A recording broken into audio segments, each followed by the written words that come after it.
Hello, everybody, and welcome to another episode of NSL Full Time. My name is Manfred, and it's a delight to be here in the world of football. I'm telling you, I'm having a blast. I don't know about my other colleagues, but I'm having a blast.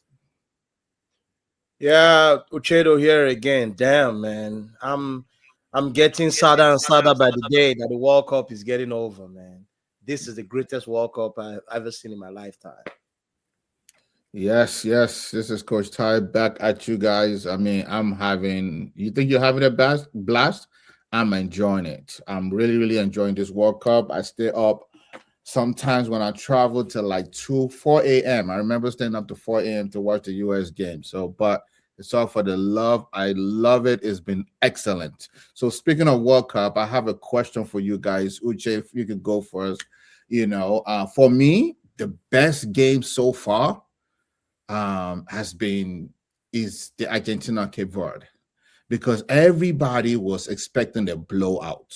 But Cape Verde came out and said, heck no. The England game was good. Don't get me wrong, right? The Morocco Argentina game, Morocco Netherlands game was great.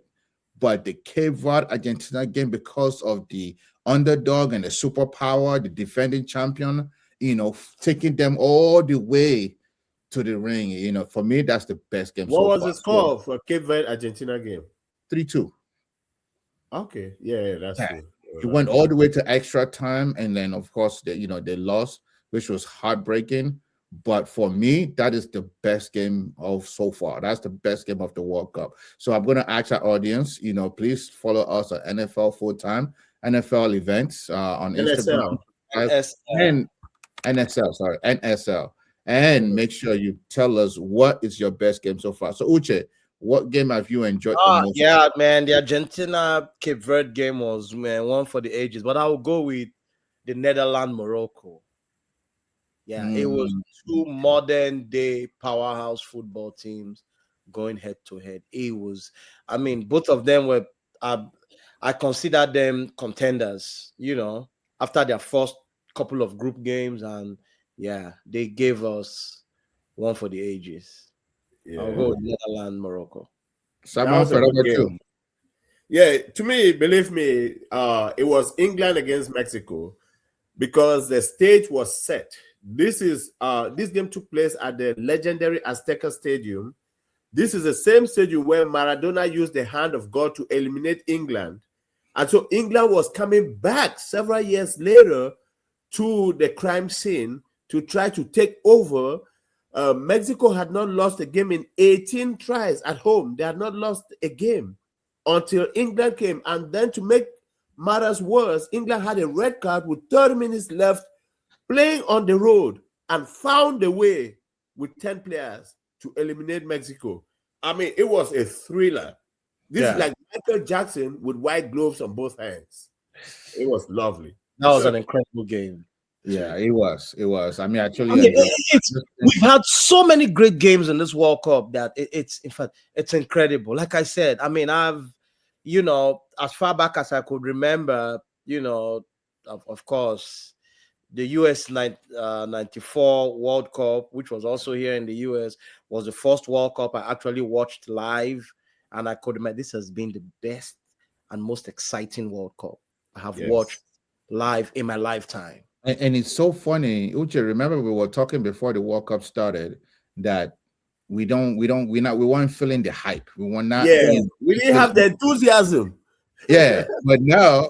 And guess what? I mean, I was telling somebody the other day, I was like, you know what? These players, it's like they understood this was the World Cup year. And if you look at a lot of all these players, later down the line, club football wasn't They as saved their energy. They saved their energy for the World Cup.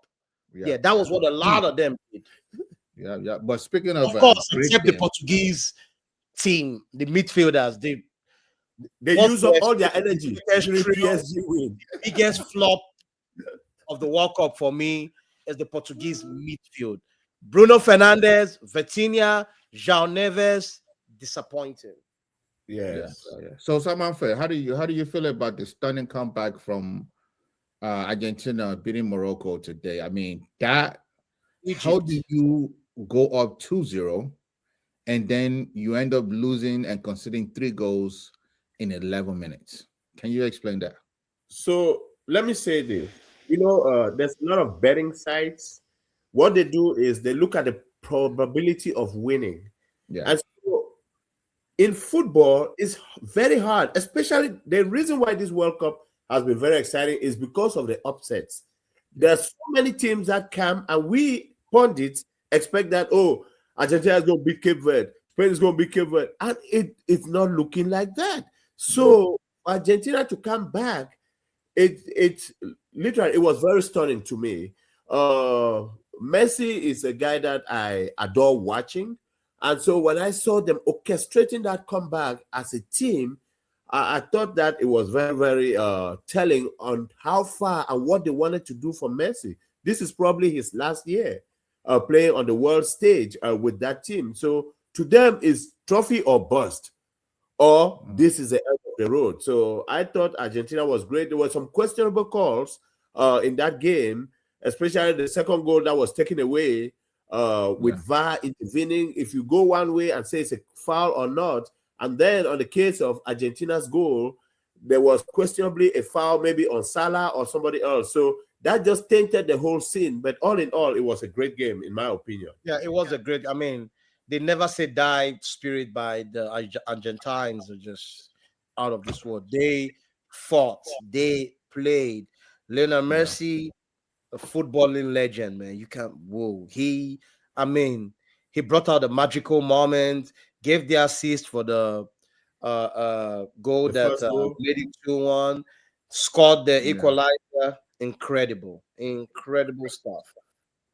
Yeah, I mean, I agree. But I really feel bad for Egypt. I do. I mean, I don't know how you deal with that as a player. I don't know how you deal with that as a nation. I mean, I'd rather lose the way America lost, which is 4-1, and you lost to a better team, than to go that far into a game and lose it at the last minute. What are you talking about? Harry Kane scored 2 goals in less than 5 minutes against was it Ghana or something? Like it was heartbroken. They had 5 minutes left on the clock. I mean, that's what makes the game excited, So the only African team that's left now, right? We had 9 out of 10 coming out of the group stages. Now we have 1 left. How far can Morocco go? Uche, you want to tackle that? It's one of my, very rare sad moment of the World Cup that Morocco is playing France. I wanted these two teams to go all the way to maybe a semi-final before they start meeting themselves. It won't be a shocker to me if they take out France. They are probably the only team I see in this World Cup who can take out France. But very well said. The French team is just a cheat squad. Listen, my prediction from the day one was always been France. So I know it's going to be a good game, right? But I don't think they'll be able to beat France, because France has shown me especially in this World Cup, that when they need to play fancy attacking football, they can do it. When they need to play gangster, dirty, rugged football against Paraguay, they did it. So they can step up to any challenge. They can adapt because they have the players to do it. So I don't see Morocco doing it. I know it's going to be a good game as usual, but I just think it might be the end for the last African team in the tournament too. Okay, let me make a bold declaration. Okay. Morocco is going to eliminate France in the next game. Let me tell you why. Morocco against Senegal, the AFCON finals. Morocco is one of those Arab countries that is used to playing against black players that bring a lot of physicality. And the way they have contested against, even when they played Brazil, like they do not have what you call quote unquote fear of their superstar. They can stand toe to toe with them. And one of the biggest weaknesses of France is their defense. And Morocco is very explosive offensively. They know how to stay not in a low block, like in a mid block, and then they don't wait on the counter. They attack you. They bring the game to you. It's going to be highly contested. The French team, to me, has not been very convincing. They've scored goals, but as far as chemistry, I've not seen a lot of that. I'm going to say bold statement that Morocco is going to eliminate France. That's my take on that.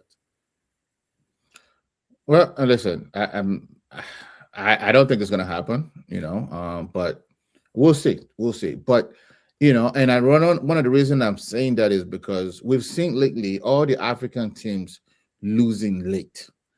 Yes. They're losing after 75th or even 80th minute. And I know it's not fitness. Do you think, as a coach, it's frustrating for me because I can't really associate it to something that they're doing, right? I don't want to say it's fitness. I don't want to say it's a mentality. Coaching errors because you practice for these moments, you train for these moments. I mean, look at how England held it down and fought and did not allow that game slip away from them. I mean, it's been so painful for these African teams. I'm telling you, every single African team that has been eliminated, it has been the last 10 minutes of a game and just dropping the ball. You know what I attribute it to? Mentality. When you have a champion mentality, a winning mentality, can nobody take that away from you? And so we come here and we feel surprised that, oh my God, look at what I have in my hand. It's diamond, it's gold, and drop it. And that is why I have so much respect. If you watch that Morocco-Holland game, even when Holland went up, Morocco did not panic. Thank you. Playing same way with same confidence. It was like, don't worry about it. We will get these people. That's how they played. Yeah. And Morocco was last year's semi-finalist. Don't forget, last World Cup semi-finalist. In fact, to them, they know, man, if we go out of this tournament to the quarterfinal, it's a failure. Disappointment for us. Yeah. That's how they think. Yeah. I mean, speaking of disappointment, we are a day away from the U.S. national team's disappointment. Honestly, to be honest, I don't think it's a disappointment because I said it before the tournament started that I see U.S. in the semi-final unless they meet one of the European giants. Now, I know you guys may say Belgium is not a European giant. I get it, but Belgium is definitely better than the U.S. in every level. They have better experience, they play better, they have better players. Me personally, I'm proud of the boys. I'm very, very proud of the boys. Pulisic had a bad tournament, right? He had one game, the first game that he was great, got injured. The first half game. The first 45 minutes of the World Cup, he was great. Then he got injured, and then I think he missed the second game, and he just never found himself. Where I had a very, very tough tournament. When he had the opportunity, he didn't take advantage of it.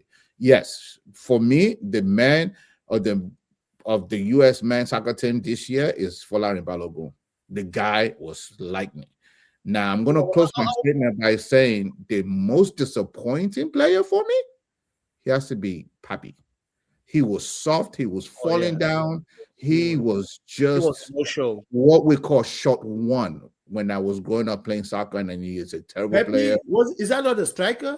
A striker, yes. He had opportunity. I don't know why they didn't play Haji right, but Ricardo Pepi was very disappointing in the World Cup. Pulisic did not bring it, but the rest of the guy gave it all. They gave it their all. Coach Tai. Why I was a little disappointed was that the game against Belgium was the worst I'd seen the US. They made a lot of schoolboy errors. A lot. And also, please, kudos to the Belgium coach. Their last game, the game before that game, when they took out De Bruyne and Doku, same time, I was like, what? You're taking out your two biggest stars? And that was to change their game. And he found out, what? This is a working system.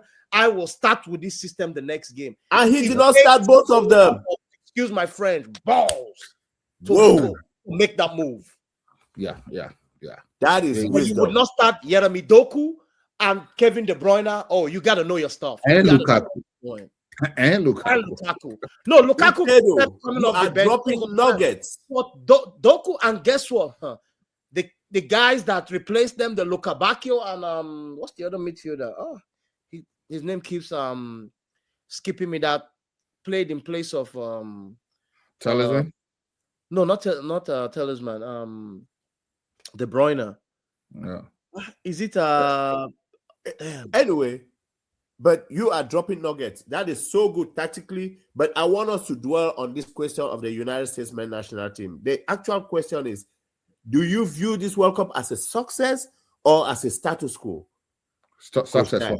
For me, it's a success. For me, it's a success, right? They won their group, okay? They could have won all 3 games of their group except for a last-minute goal, right? They performed very, very well in every game until the Belgium game. And even though they lost based on mistake, they didn't. Okay, so the US went down by a goal. They came back, scored a free kick. The second goal was a disastrous mistake.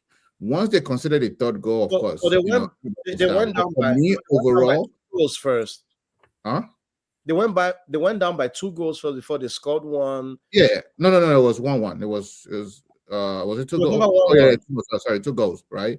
Yeah. But for me to answer your question though, it was a success. It was a success because, listen, US wasn't going to win the World Cup. None of us here thought we were going to win. I was probably the only one that thought we'll get to semifinal unless we'll meet a giant. We'll meet one of the European giants. So for me, it's a success. Uche, do you want to go or you want me to go? Because I would. I'm sorry, man. I can't go with this. I can't go with you on this, man. I can't call it a success. Okay. How you lose in football does matter. Thank you. Embarrassed. Thank you. God. How you lose, they were horrible. To play that, they didn't. It seemed like they were not prepared. In fact, some conspiracy theorists are saying, man, it's like the guys didn't want to win the game, maybe because of the controversy of getting Balogun back to play. That's the conspiracy theorists. Yeah, of course they were jinx. But it was something was wrong. These guys, they could not complete 2-3 passes. Yeah. Yep. Errors, goalkeeper error. All the goals, they were just too sloppy. Not at a round of 16 game in a World Cup. No. Again, when I say success, I'm not focusing on that one game. Okay, if the way Mexico lost, I will take that over the way the United States lost. Yeah, good point. To me, I wouldn't call it success. Before you go, right? When I say it's a success, I'm not focusing just on that one game. I'm talking about the whole tournament. That's why I say it's a success. But go ahead. But so that same statement you just made, it's as if we're going to make it every 4 years because we don't expect them to win the World Cup, but the performance was very subpar. It's as if once they meet a challenging, and do not forget, on this very podcast, when they were playing their preparatory games, they had games that were very average at best. And I said something has to be done. They have to improve. But I think it's not just a problem of the United States men's national team. It goes right back to what London Donovan said. It's a development of the talent in the United States. There's a lot of growth. I would give you growth. But success, I beg to differ because of the way they performed under pressure. And to win the World Cup, that's why maybe only 7 countries have won the World Cup. But as far as the United States, which is our home, there's a lot more of mental change that has to happen just for them to see that next level. It's not just about being good. Thank you. There's a mentality and a spirit that has to come with being good. Yeah. But so speaking of disappointment, though, Brazil, what do you guys think needs to happen for them to go back to the great Brazilian that we know? So, and I'm talking to Uche and Manfredo. Yeah, the Brazilians. The Nigerian Brazilians. I don't know if it's the developmental side of the game in Brazil. Brazil is not dishing out talents that like they used to, even that as far back as I could remember, the 90s, the early 2000s. I'm looking at Brazil going back to call Danilo to come play, wing backs, and Casemiro, Guimarães, those all tired players. I finally fell in love with the team. Of course, standing behind my boy Vini, who no one can say he didn't perform in this World Cup. Oh, he gave his best. Yeah, it's not the Brazil that. No. It's just, man. I don't know. Hey, I guess I don't know how long I'm. Uchedo, the question to you: Uchedo, the question to you: do you think in 4 years Brazil can be back? A little tweaking, or it's a long ways to go? I think with with not just a little gross improvement, which can happen. I mean, 4 years is it's a long time to get better. It's Brazil, it's football heritage and everything. It's possible for them to, get it together and come back and, give a very good showing. Don't forget, there's a Copa America next year, right? Which is probably going to be in America. But to me, remember I said it when they got Neymar on the team. I thought that was a bad move. They should have gotten Yao Pedro. Now you have a 9, right?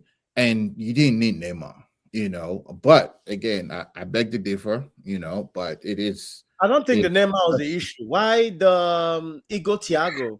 What did he? I agree with you. João Pedro should have been on that squad. Should have been.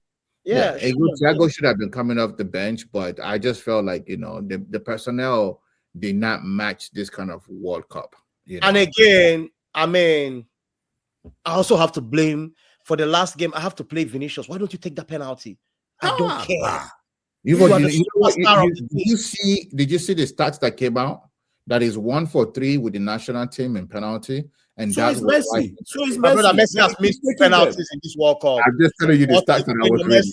If there's a third one, he's taking it again. Yes, that's football. Yeah, that's football. It's automatic. You give penalty to Guimaraes to play for what? Yeah. I mean, speaking of Messi, though, let's talk about the Golden Boot race. How Wow. What do you think? You think when looks like that trick that they've put in the ball is making the ball float so much? There's so many goals. I think I am still going with Mbappé, because now you get into the quarterfinals, the games are a little harder. If you look at Messi, yeah, he's had 8 goals, but let's also look at the teams he has played: the Jordans, the Algerians, Cape Verde, Egypt. Argentina has not played any country in the top 20 FIFA ranking. So, taking nothing away from him, though, he's, like I said, he's the greatest of our generation. I'll be I've known that for quite some time now. But I mean, Mbappe has more help. He's gonna get more chances to score. I will stick with Mbappe in terms of getting, and he's very good at, even when his team doesn't win, getting the golden boot. He's known for your response is 100% accurate. The only thing I'll take different from that is this: whom they play next.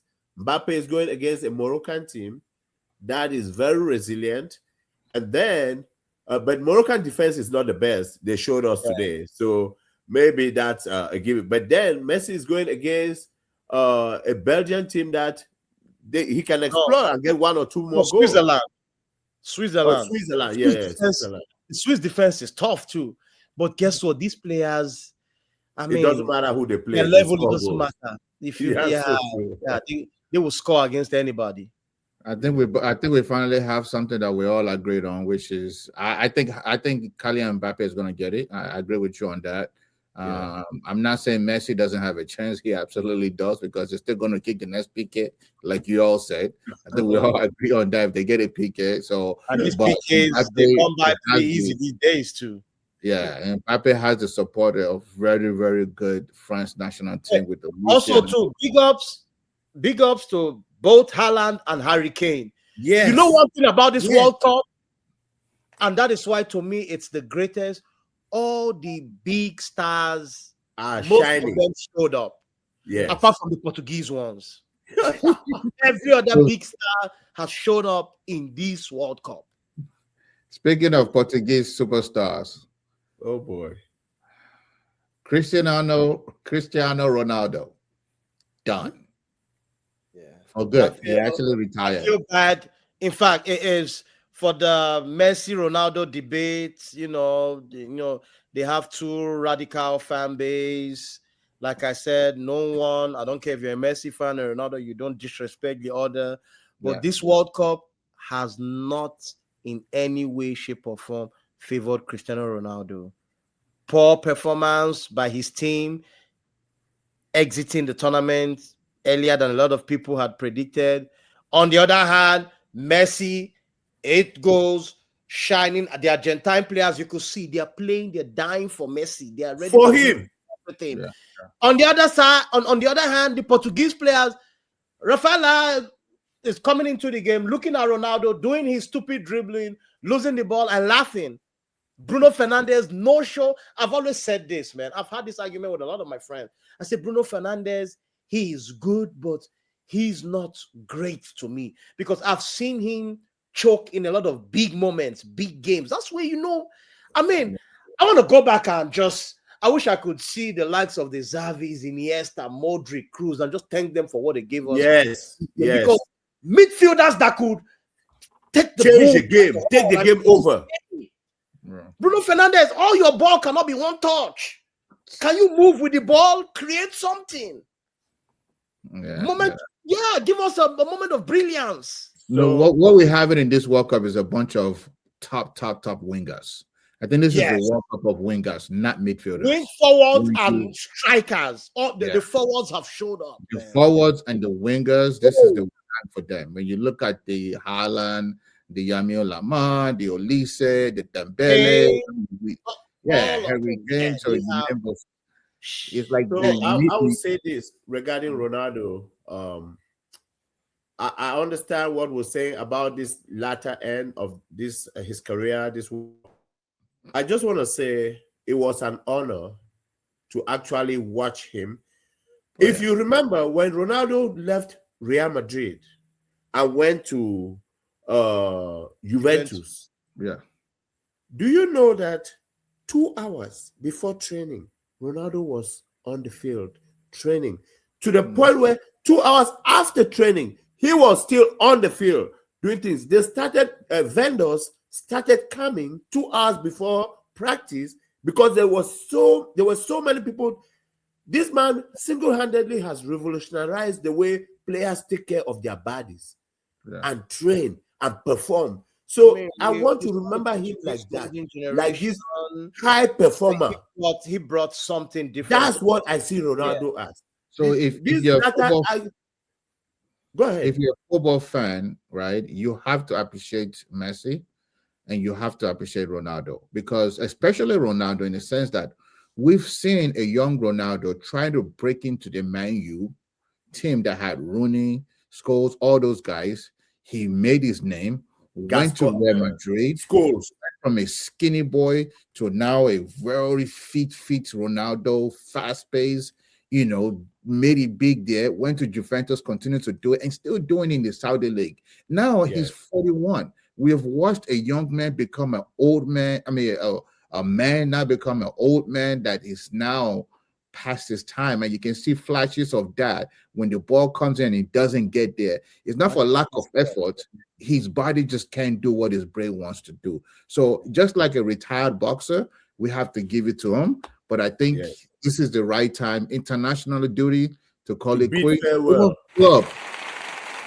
I think we put in the club within a year or two, maybe within the year, just enjoy your retirement. And he won the Saudi League. He just won the Saudi League. Big up to Luka Modric, Neymar. These are guys that, it's their last World Cup. Yes. They graced the footballing pitch. Man, they gave us something. Maybe Salah also. Mohamed Salah, man. These guys, Mane. Joy for us to watch. Yeah. So before we wrap up, let's go with predictions. Before predictions, remember what were your 4 picks?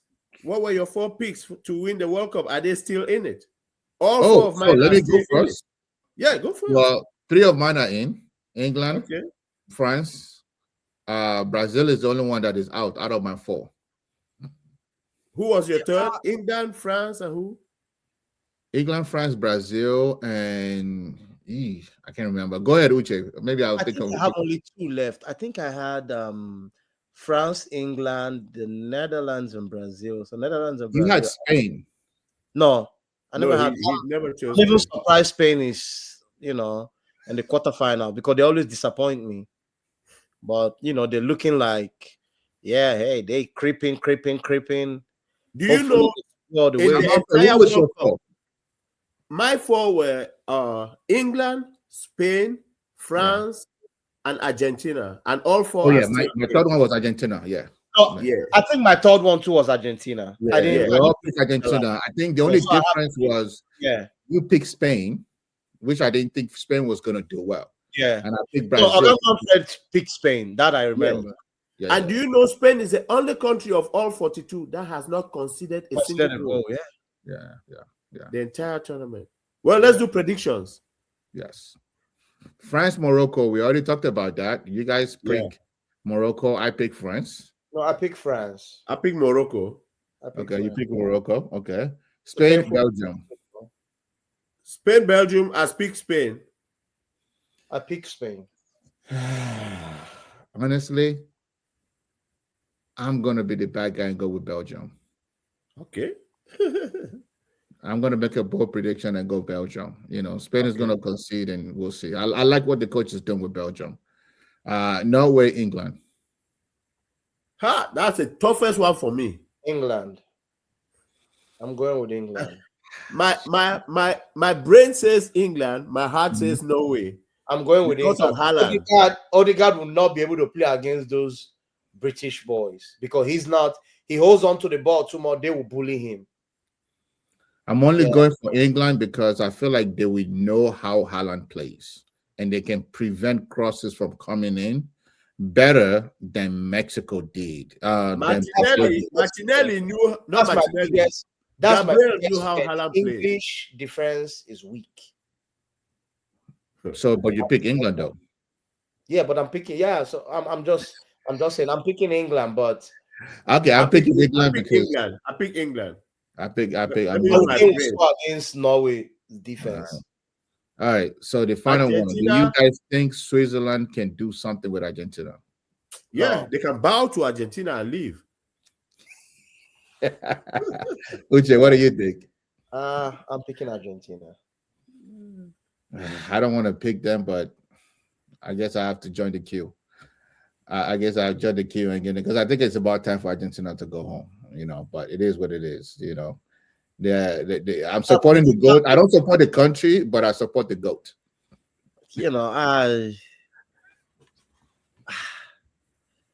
I don't know, man. There's always these controversies around Argentina. I don't know why. From time immemorial in the World Cup. It's one man, Hussam Assam is like, he's mad, furious, saying all kinds of things on the internet. I really don't blame him. If you watch the game, it's like, what the old saying, what is good for the goose is also good for the gander. Is not. I mean, it's almost same thing that they took an Egyptian goal away. They gave to Argentina. Number one, even if you're not going to give the penalty, I understand because Salah had kind of lost the ball, but he tackled Salah in the 18. He touched him. So who knows? Maybe if Salah did not fall, Salah would have chased that guy and he wouldn't have been able to make that pass that led to the third goal. But they just have VR, didn't even check it, nothing. I mean, but again, it's football. It's a game. Coming from Africa, we've been used to being having separate set of rules for our games. So it's their time to cry. Let them just cry and move on. The world moves on. Speaking of cry, my last statement today is about the idiotic senator from Paraguay that my God, racist. Who called Mbappé a racist? Who called Mbappé a monkey? An offensive word and bring politics into the game that we love so much. So I'm not gonna say her name, Celeste. You're an idiot. You are the GOAT of the day, and that's my opinion. That's my final segment. The ship of the day. There you go. You will have it. The ship of the day. All right, ladies and gentlemen. Nice one. Beautiful day, beautiful football. We're gonna have one day of rest. Then Thursday, France, Morocco. What a game! I am not missing that game for anything. Please, anyone Don't disturb me from 4 p.m. to maybe 6. If it goes over time, then you know not to disturb me till like 7 p.m. Please, I'm begging. All right. All right, Thank guys. you, audience. See you next episode. Like, share, subscribe.